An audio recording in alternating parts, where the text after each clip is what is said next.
As it stands, I'm actually a really heavy runner.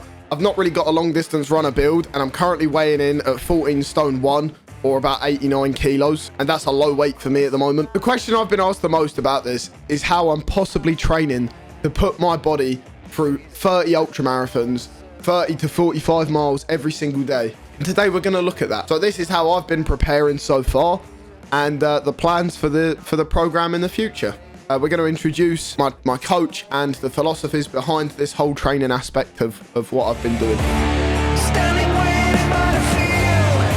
My name's Dom. I'm head of strength and conditioning here at the Better Body Group Gym. My background is strength and conditioning, as I mentioned, so I've got a master's degree in strength and conditioning. Before that I did an undergraduate degree in sports coaching, so that helps me with the coaching side of things with Charlie. And for me it's more about preparing him for whatever he's choosing to do at the given time of year, and make sure he can do it safely and really, really well. What is it that we've done so far together? So when Charlie first came to me, we looked at his body composition and what he'd done in the past. Leading on from that, we spoke about his objectives and goals. Initially for him it was to become more athletic. So we looked at his fundamental movement patterns, broke them down and built them back up again. Identified his weaknesses and instabilities was a massive part of the training. So looking at those fundamental movement patterns, as I previously mentioned, and making him stronger at them, essentially. After that, as I said, he wants to get more athletic, so we looked at his power, his strength, and his speed. Current program, obviously when I came to you in December, January time, and I said to you like what it is that we want to be doing, we had to obviously look at the program, because like the last program we was working together 4 days a week in December, very much based upon like solely like athletic based, like building strength, building power, trying to move smoothly and move quickly. And then obviously that's changed a fair amount over this, because it's not quite so much about being as springy and moving as fast now. It's a lot more like endurance based. There is a series of things that I do every day. It is actually a lot more than just running. There's a bunch of exercises in terms of working my calves and tib, doing specific types of walking where like I curl my toes, doing toe taps, so I'm standing there and like tapping my toes on the floor but keep my heels on the ground. Works like the front muscles in your legs quite a lot. And then calf raises, doing a lot of things like that, as well as doing a bunch of exercises for my knees and for my ankles as well. If you want to see that, let me know. Like there's like a whole separate video in and of itself. I also aim to do at least 10 to 12,500 steps a day, on top of normally a run. That's basically like the daily non-negotiables. If I don't do that, then you know, I've probably failed that day. Monday is leg day. I remember showing you like the leg day split when we talked about that, and looking at that, and it's like obviously a very brutal leg day. So for me, leg day is solely about hitting volume. It's about fatiguing my legs for the week ahead. The predominant part about what I'm trying to do in terms of training for this is I'm confident that I can run the distance. It's about running the distance back to back to back to back to back every day. So the big part of that is simulating how tired my legs are going to be after that. So on a Monday, it starts with a lot of supersets, and we're supersetting to start with 7 sets of back squats, superset with single leg dumbbell RDLs, like very low weight, but like stupidly high volume. So I'm doing like 12 to 15 reps per set, normally working from like only having like 40 kilos on the bar to working up to having about 80 to maybe 100 if I'm feeling like really strong that day. But I'm doing 7 sets of 12 reps, and in between doing those 7 sets, every other set I set a set of single leg dumbbell RDLs as well, which is normally with probably like 15 to 20 kilos in each hand, so about 40 kilos overall, and just working really on making sure that I'm fully engaging the backs of my hammies and getting like a hit in the higher up hamstrings. That is then followed by a superset of 4 sets of Nordic curls in the like 6 to 8 rep range. Sometimes I'll try and normally do at least 1 set unaided without touching, and I'll do like controlled eccentric and then pulled up without touching anything, so it's completely unaided. But normally I'll do pretty much every set with an aid, so I'll just really control the eccentric phase, and then I'll tap myself off the floor and pull myself back up. And that's superset with Bulgarian split squats, also using dumbbells again.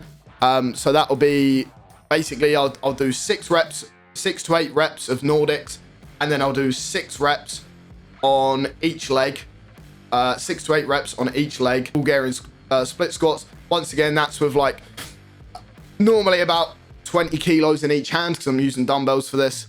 And that basically just puts the last of my quads to the test to really fatigue them out. Then the final superset for legs, final blast on burning out my quads. I'm quite a quad dominant runner. So I want to make sure that they are as physically fit to endure long distances as possible. So I finish with walking lunges with increase in reps, normally holding either dumbbells or kettlebells. The weight kind of fluctuates just depending on how tired my legs are at this point, but I try and push it. And then superset between that is hip thrusts as well. More often than not, like Copenhagen dips or something to work my hip abductors. I normally go with Copenhagen dips because they are brutal. They work your hip abductors really well.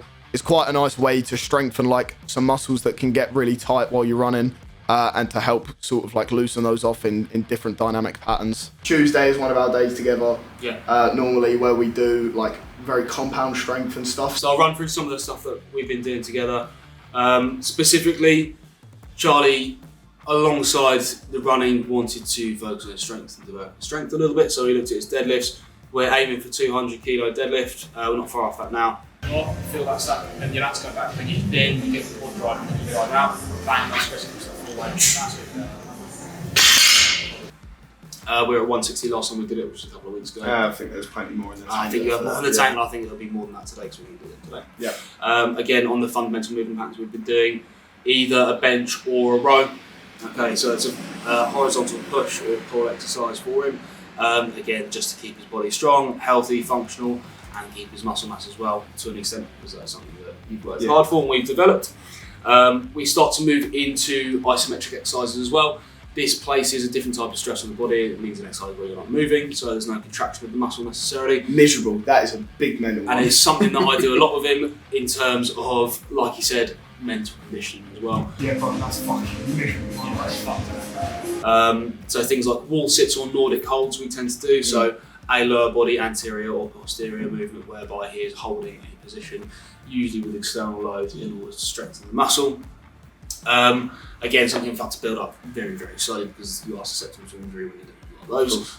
But very, very good for every type of athlete, essentially. As well as lots of lower body stability because he's going to be doing so many miles.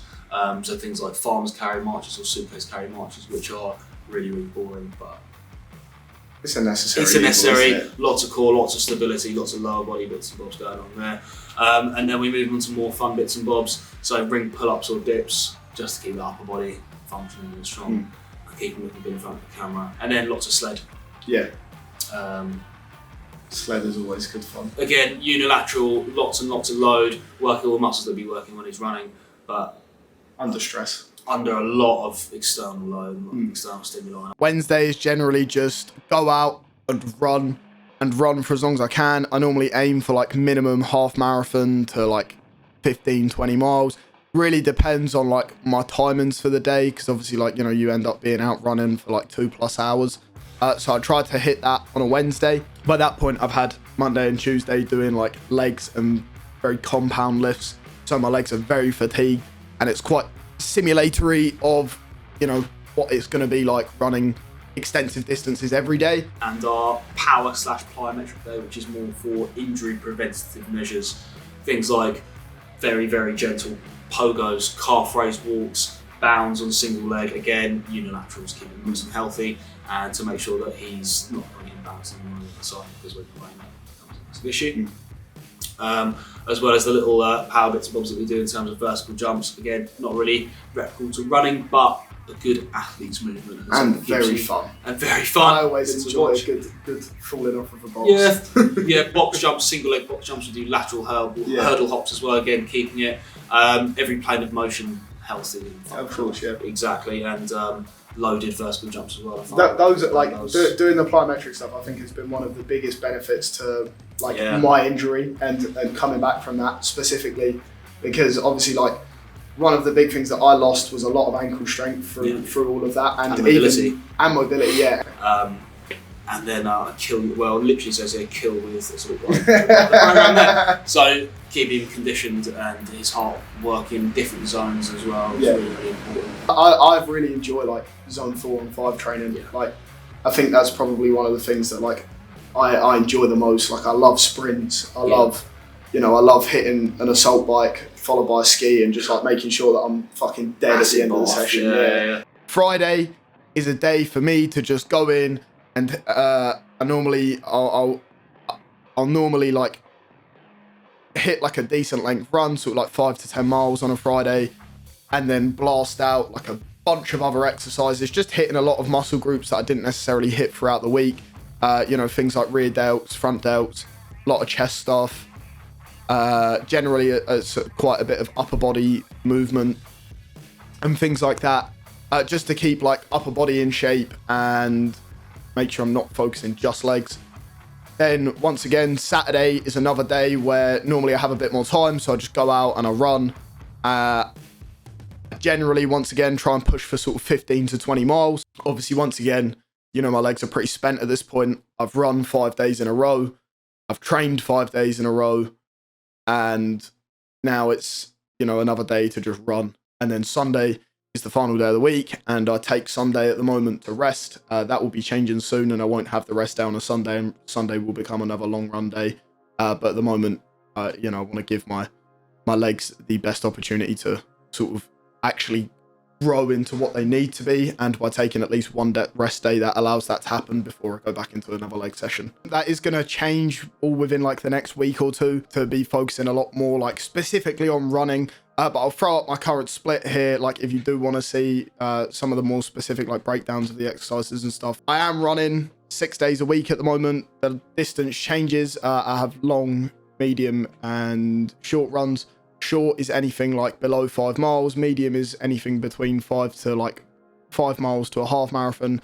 And long is anything above a half marathon. Although, once again, those distances are going to change soon, so that the minimum distance I'll be running is 5 miles. Obviously, the biggest difficulty that I've had so far is balancing the sheer amount of time that I have to spend training with, obviously, the amount of work that I have to do. So it's kind of been difficult with that, and I don't think that's obviously going to get much easier, which is why I'll be toning back down strength training over the next couple of months to give myself more time to focus, obviously, specifically on running.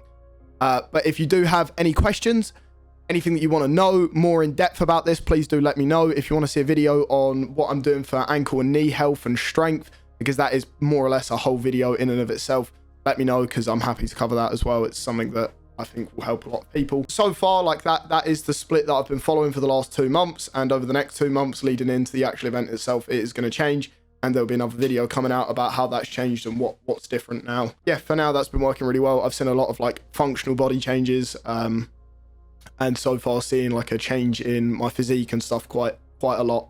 Big up, thank you for watching. If you made it this far, I appreciate you hanging out. I hope you've enjoyed the video. I hope you've taken something away from it. Smash a like for me, subscribe, of course. There's going to be plenty more videos coming out like this if you did enjoy that style of thing. And yeah, appreciate it, means a lot. Big up, big love. Don't just suck at Halfordsucks. And see you in the next one, man. Safe.